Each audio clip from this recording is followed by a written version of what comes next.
Hello दोस्तों, आज हम एक बहुत ही गंभीर और जरूरी विषय पर बात करेंगे जो देश के सर्वोच्च प्रशासनिक अधिकारियों यानी कि आईएएस यानी कि इंडियन एडमिनिस्ट्रेटिव सर्विस से जुड़ा है। हाल ही में मध्य प्रदेश से एक आईएएस अधिकारी संतोष वर्मा को उनके विवादित बयान के चलते उनके पद से हटाने की तैयारी शुरू हो गई है। राज्य सरकार ने उन्हें बर्खास्त यानी कि डिसमिस करने का प्रस्ताव केंद्र सरकार को भेजा है। दोस्तों, जब भी कोई अधिकारी बर्खास्त होता है तो सबसे पहले दिमाग में यही सवाल आता है कि क्या राज्य सरकार के पास इतने बड़े अधिकारी को बर्खास्त करने की शक्ति है। आईएएस अधिकारी होना सिर्फ एक नौकरी नहीं है, बल्कि देश की सेवा करने का एक संवैधानिक पद है। इसलिए इन्हें पद से हटाना या बर्खास्त करना एक बहुत ही जटिल यानी कि कॉम्प्लेक्स और लंबी प्रक्रिया होती है।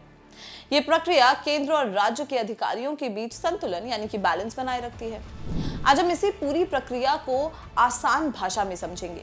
आईएएस को बर्खास्त करने का अधिकार किसके पास है, बर्खास्तगी का मतलब क्या है और किन आधारों पर ये कड़ी कार्यवाही की जा सकती है। तो चलिए इस प्रशासनिक और कानूनी पहलू की पूरी कहानी समझते हैं। सबसे पहला और सबसे महत्वपूर्ण सवाल, आईएएस अधिकारी को बर्खास्त करने का अधिकार किसके पास है, केंद्र या राज्य। दोस्तों, आपको ये समझना होगा कि आईएएस अधिकारी अखिल भारतीय सेवाओं यानी कि ऑल इंडिया सर्विसेज का हिस्सा होते हैं। जिस सरकार के लिए वे काम करते हैं वे उन्हें सस्पेंड यानी निलंबित कर सकती है, जैसे कि एमपी सरकार ने संतोष वर्मा को किया। अगर वे राज्य सरकार के लिए काम कर रहे हैं तो राज्य सरकार सस्पेंड कर सकती है। लेकिन बात जब बर्खास्तगी या टर्मिनेशन या डिसमिसल की आती है तो ये नियम बिल्कुल अलग हो जाते हैं। सुप्रीम कोर्ट के एडवोकेट आशीष पांडे के मुताबिक जो किसी अधिकारी को भर्ती करता है उसे ही बर्खास्त करने का अधिकार होता है। अब सवाल है कि आईएएस अधिकारियों की नियुक्ति कौन करता है, भारत के राष्ट्रपति। इसलिए किसी भी आईएएस अधिकारी को बर्खास्त करने का अंतिम और एकमात्र अधिकार केवल भारत के राष्ट्रपति के पास होता है, यानी सीधे तौर पर केंद्र सरकार के पास। राज्य सरकार केवल बर्खास्तगी का प्रस्ताव यानी कि प्रपोजल भेज सकती है, जैसे कि एमपी सरकार ने किया है। यह प्रशासनिक शक्तियों के विभाजन यानी कि डिवीजन ऑफ पावर को दर्शाता है। बर्खास्तगी से पहले अक्सर सस्पेंशन यानी कि निलंबन की कार्यवाही होती है। ये एक स्थायी यानी कि टेम्पररी कार्रवाई है जिसमें अधिकारी को काम से रोक दिया जाता है, लेकिन उन्हें आधी सैलरी मिलती रहती है। सस्पेंड करने का अधिकार तो राज्य सरकार के पास होता है, लेकिन इसमें भी कई नियम हैं। अगर राज्य सरकार किसी आईएएस अधिकारी को सस्पेंड करती है तो उसे 48 घंटों के भीतर इसकी जो जानकारी है वो कार्डर कंट्रोल अथॉरिटी जो केंद्र सरकार का डीओपीटी है उसको देनी होती है। ये कम्युनिकेशन बहुत जरूरी है। शुरुआती सस्पेंशन 30 दिन का होता है। अगर राज्य इसे आगे बढ़ाना चाहता है तो उसे केंद्र सरकार से परमिशन लेनी पड़ती है। परमिशन के बाद ये 120 दिनों तक और फिर सेंट्रल रिव्यू कमेटी की सिफारिश पर 180 दिनों तक बढ़ाया जा सकता है। अगर भ्रष्टाचार यानी कि करप्शन का चार्ज है तो इसे अधिकतम 2 साल तक बढ़ाया जा सकता है। संतोष वर्मा को भी फिलहाल उनके विभाग से हटाकर सामान्य प्रशासन विभाग में अटैच किया गया है, जो निलंबन या कार्यवाही की दिशा में पहला कदम है। अब समझते हैं कि बर्खास्तगी का मतलब क्या होता है और ये सस्पेंशन से किस तरीके से अलग है। बर्खास्तगी यानी कि डिसमिसल किसी भी सरकारी कर्मचारी के लिए जो है वो सबसे कड़ी और अंतिम सजा होती है। इसका सीधा मतलब है पद से स्थायी रूप से हटना। अधिकारी को उसकी नौकरी से हमेशा के लिए हटा दिया जाता है। सरकारी लाभों की समाप्ति, उनकी पेंशन, ग्रेचुइटी और अन्य सभी सरकारी सेवा लाभ यानी कि सर्विस बेनिफिट समाप्त हो जाते हैं। ये रिटायरमेंट पर मिलने वाले सभी फायदों को खत्म कर देता है। भविष्य में अयोग्य, बर्खास्त किए गए अधिकारी भविष्य में किसी भी सरकारी नौकरी यानी कि गवर्नमेंट सर्विसेज के लिए अयोग्य यानी कि डिस्क्वालिफाइड हो जाते हैं। यानी ये सिर्फ नौकरी गंवाना नहीं है, बल्कि उनके पूरे करियर और भविष्य के वित्तीय सुरक्षा यानी कि जो फाइनेंशियल सिक्योरिटी है उस पर एक स्थायी दाग लग जाना है। ये सजा तभी दी जाती है जब अधिकारी ने बहुत गंभीर कदाचार यानी कि मिसकंडक्ट किया हो। किसी आईएएस अधिकारी को बर्खास्त करना कोई आसान फैसला नहीं होता। इसके लिए बहुत गंभीर और प्रमाणित यानी कि वेरीफाइड आधार होने चाहिए, जो अक्सर इन श्रेणियों में आते हैं। सबसे पहला है गंभीर भ्रष्टाचार यानी कि सीरियस करप्शन, बड़े पैमाने पर घूस लेना, सरकारी धन का दुरुपयोग यानी कि मिस यूज ऑफ फंड्स या वित्तीय धोखाधड़ी करना। फिर है नैतिक कदाचार यानी कि मोरल डिसकंडक्ट। संतोष वर्मा के मामले की तरह अगर किसी अधिकारी का बयान या आचरण यानी कि कंडक्ट समाज के बड़े वर्ग को आहत करता है, सांप्रदायिक यानी कि कम्युनल सद्भाव बिगाड़ता है या सरकारी पद की गरिमा यानी कि डिग्निटी के खिलाफ है। फिर है कर्तव्यों से गंभीर लापरवाही यानी कि ग्रॉस नेग्लिजेंस ऑफ ड्यूटी, जानबूझकर काम न करना जिससे बड़े पैमाने पर सार्वजनिक नुकसान हो। फिर है राज्य विरोधी गतिविधि यानी कि एंटी स्टेट एक्टिविटी। अगर अधिकारी देश की सुरक्षा या अखंडता यानी कि इंटीग्रिटी के खिलाफ किसी गतिविधि में शामिल पाए जाते हैं तो संतोष वर्मा का जो मामला है उनके विवादित और अशोभनीय बयान से जुड़ा है, जो नैतिक कदाचार और सरकारी पद की गरिमा को ठेस पहुंचाने की श्रेणी में आता है।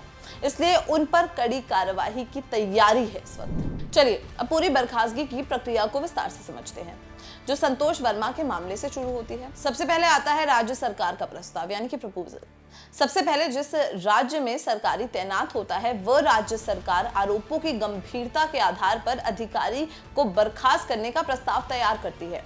एमपी सरकार ने यही किया। उन्होंने संतोष वर्मा के विवादित बयान के आधार पर बर्खास्तगी का प्रस्ताव बनाया। फिर है डीओपीटी को भेजना। यह प्रस्ताव सीधा कार्मिक और प्रशासनिक विभाग यानी कि डीओपीटी यानी कि department of personal and training को भेजा जाता है। डीओपीटी केंद्र सरकार के तहत ऑल इंडिया सर्विसेज के लिए काडर अथॉरिटी का काम करता है। फिर है केंद्र सरकार की शुरुआती जांच। डीओपीटी प्रस्ताव की प्रारंभिक जांच करता है ताकि ये सुनिश्चित किया जा सके कि आरोप प्रथम दृष्टया यानी कि प्राइमा फेसी गंभीर हैं और कार्यवाही के योग्य हैं। एक बार जब डीओपीटी को लगता है कि मामला आगे बढ़ाने लायक है तो वे औपचारिक प्रक्रिया शुरू करते हैं। डीओपीटी से हरी झंडी मिलने के बाद प्रक्रिया का दूसरा और निर्णायक चरण शुरू होता है। सबसे पहला है कारण बताओ नोटिस यानी कि शो कॉज नोटिस। केंद्र का डीओपीटी अधिकारी को एक कारण बताओ नोटिस जारी करता है। इस नोटिस में अधिकारी पर लगे सभी आरोपों को विस्तार से बताया जाता है। अधिकारी को इन आरोपों का जवाब देने के लिए एक निश्चित समय दिया जाता है। ये नोटिस अधिकारी को अपना पक्ष रखने का पहला संवैधानिक मौका देता है, जो प्राकृतिक न्याय यानी कि नेचुरल जस्टिस का सिद्धांत है। फिर है जवाब की जांच। अगर अधिकारी का जवाब संतोषजनक यानी कि सैटिस्फैक्टरी नहीं होता या वो आरोपों को सीधे तौर पर खारिज कर देता है तो औपचारिक जांच यानी कि इंक्वायरी शुरू की जाती है। फिर है जांच अधिकारी की नियुक्ति। डीओपीटी एक जांच अधिकारी यानी कि इंक्वायरी ऑफिसर नियुक्त करता है। ये जांच अधिकारी एक उच्च पद का आईएएस अधिकारी या कोई रिटायर्ड अधिकारी हो सकता है। जांच अधिकारी की भूमिका सबसे महत्वपूर्ण होती है क्योंकि इसी की रिपोर्ट पर अंतिम फैसला निर्भर करता है। सबसे पहले है गवाही और सबूत यानी कि जांच अधिकारी विभाग जो आरोप लगा रहा है और आरोपी अधिकारी यानी कि संतोष वर्मा के मामले में जो वो खुद है, दोनों के बयान रिकॉर्ड करता है। सभी दस्तावेजी सबूतों यानी कि डॉक्यूमेंट्री एविडेंसेस की गहन जांच की जाती है। उसके बाद आता है प्राकृतिक न्याय। जांच के दौरान आरोपी अधिकारी को अपनी गवाही पेश करने, गवाहों से जिरह यानी कि क्रॉस एग्जामिन करने और अपना बचाव करने का पूरा मौका दिया जाता है। यह सुनिश्चित करता है कि अधिकारी को बिना किसी भेदभाव के अपना पक्ष रखने का जो अवसर है वो मिले। फिर तीसरा है जांच रिपोर्ट।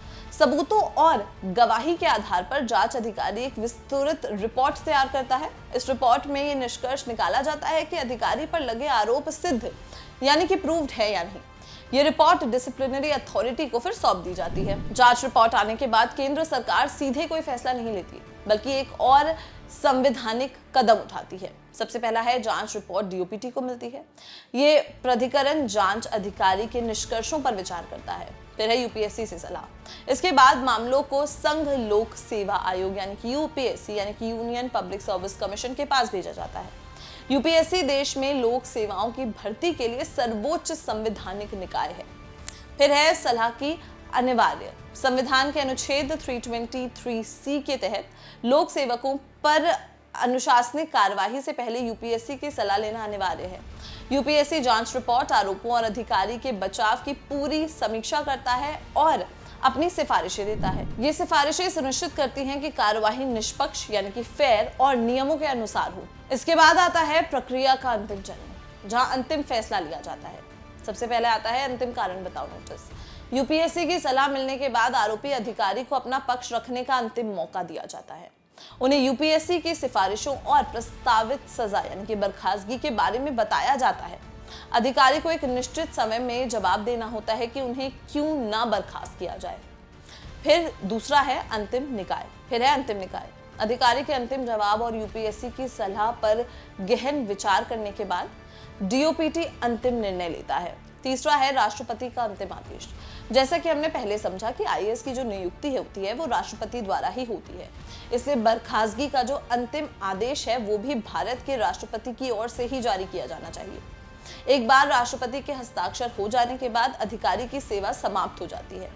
ये प्रक्रिया सुनिश्चित करती है कि देश के सबसे बड़े अधिकारियों पर कार्यवाही एक लोकतांत्रिक और संवैधानिक तरीके से हो। बर्खास्त होने के बाद अधिकारी के जीवन पर बहुत गहरा प्रभाव पड़ता है। सबसे पहला है तत्काल प्रभाव से नौकरी समाप्त। बर्खास्तगी के आदेश जारी होते ही अधिकारी की सेवा तुरंत समाप्त हो जाती है। फिर है वित्तीय नुकसान। सबसे बड़ा नुकसान वित्तीय होता है। बर्खास्त अधिकारी को पेंशन नहीं मिलती, उन्हें ग्रेचुइटी और अन्य रिटायरमेंट बेनिफिट्स भी नहीं मिलते हैं। केवल उनके कॉन्ट्रीब्यूटरी प्रोविडेंट फंड का जो पैसा है वो वापस किया जाता है। फिर है सामाजिक और कानूनी प्रभाव। बर्खास्तगी एक स्थायी कलंक यानी कि परमानेंट स्टिग्मा है। जैसे कि पहले बताया गया, ये व्यक्ति भविष्य में केंद्र या राज्य के अधीन किसी भी पद पर नौकरी के लिए अयोग्य यानी कि डिस्क्वालिफाइड हो जाता है। यह अधिकारी की सोशल रेप्यूटेशन को भी बहुत ठेस पहुंचाता है। अब सवाल ये है कि आईएएस अधिकारियों को इतनी लंबी और जटिल प्रक्रिया से क्यों गुजरना पड़ता है? इसका जवाब भारतीय संविधान के अनुच्छेद 311 में है। अनुच्छेद 311(1) ये कहता है कि किसी भी सिविल सर्वेंट को उस अथॉरिटी द्वारा पद से हटाया या बर्खास्त नहीं किया जा सकता जिसने उसे नियुक्त नहीं किया था। क्योंकि आईएएस नियुक्ति राष्ट्रपति द्वारा होती है, इसलिए केवल राष्ट्रपति ही बर्खास्त कर सकते हैं। फिर अनुच्छेद 311(2) ये सुनिश्चित करता है कि किसी भी सिविल सेवक को जांच के बिना यानी कि विदाउट इंक्वायरी और अपना पक्ष रखने का उचित अवसर दिए बिना बर्खास्त या पदावंत यानी कि रिड्यूस्ड इन रैंक नहीं किया जाएगा। ये ब्यूरोक्रेसी को राजनीतिक हस्तक्षेप से बचाता है और ये सुनिश्चित करता है कि उन पर की गई कोई भी कार्यवाही पूरी तरीके से निष्पक्ष और नियमों के अनुसार हो, ना कि किसी व्यक्तिगत प्रतिशोध के जो परिणाम है वो। संतोष वर्मा के मामले में आगे क्या होगा इसे समझना जरूरी है। सबसे पहला प्रस्ताव केंद्र में। एमपी सरकार का बर्खास्तगी प्रस्ताव अब डीओपीटी के पास पहुंच चुका है। फिर है कारण बताओ नोटिस। डीओपीटी उन्हें जल्द ही एक कारण बताओ नोटिस जारी करेगा जिसमें उनके बयान को सेवा आचरण नियमों यानी कि सर्विस कॉन्डक्ट रूल्स का उल्लंघन मानना जाएगा। फिर है जांच और निष्कर्ष। अगर संतोष वर्मा का जवाब संतोषजनक नहीं होता तो औपचारिक जांच शुरू होगी। ये जांच अधिकारी रिपोर्ट देगा कि उनका बयान यानी कि ब्राह्मण समुदाय पर जो उनकी विवादित टिप्पणी थी अधिकारी के तौर पर नैतिक कदाचार या गरिमा के खिलाफ था या नहीं। फिर है अंतिम फैसला। प्रक्रिया पूरी होने और यूपीएससी की सलाह के बाद राष्ट्रपति द्वारा अंतिम आदेश जारी किया जाएगा। ये पूरी प्रक्रिया लंबी हो सकती है और इसमें महीनों या कुछ साल भी लग सकते हैं। दोस्तों, ये पूरी कहानी हमें ये बताती है कि आईएएस अधिकारी की पोस्ट कितनी महत्वपूर्ण होती है। वे न केवल सरकार के प्रतिनिधि यानी कि रिप्रेजेंटेटिव होते हैं, बल्कि वे संविधान के प्रति जवाबदेह यानी कि अकाउंटेबल भी होते हैं। एक आईएएस अधिकारी का पद एक विशेषाधिकार यानी कि प्रिविलेज है जिसके साथ बड़ी जिम्मेदारियां आती हैं। विवादित और अशोभनीय बयान देना, खासकर एक संवेदनशील यानी कि सेंसिटिव और संवैधानिक पद पर रहते हुए, सीधे तौर पर प्रशासनिक नैतिकता यानी कि एडमिनिस्ट्रेटिव एथिक्स का उल्लंघन है। इसलिए बर्खास्तगी की ये जटिल प्रक्रिया ये सुनिश्चित करती है कि जब भी किसी अधिकारी पर इतनी बड़ी कार्यवाही हो तो वे केवल सबसे गंभीर कदाचार के लिए हो और कानूनी रूप से सही। तो दोस्तों, अब आप समझ गए होंगे कि आईएएस अधिकारी को बर्खास्त करने का अधिकार क्यों सिर्फ राष्ट्रपति के पास है और कैसे राज्य सरकार सिर्फ निलंबन का प्रस्ताव भेज सकती है। आईएएस की बर्खास्तगी एक लंबी मल्टी लेयर्ड प्रक्रिया है जो संवैधानिक संरक्षण, प्राकृतिक न्याय और यूपीएससी की सलाह पर आधारित है। ये प्रक्रिया प्रशासनिक व्यवस्था में चेक्स एंड बैलेंसेस को बनाए रखती है। हमें उम्मीद है कि आपको इस महत्वपूर्ण प्रशासनिक और कानूनी प्रक्रिया को समझने में मदद मिली होगी। आपको क्या लगता है, संतोष वर्मा के मामले में उनका बयान बर्खास्तगी के लिए कितना गंभीर आधार था? हमें कमेंट सेक्शन में जरूर बताएं और अगर ये वीडियो पसंद आई हो तो इसे लाइक और शेयर करना बिल्कुल भी ना भूलें और देखते रहें।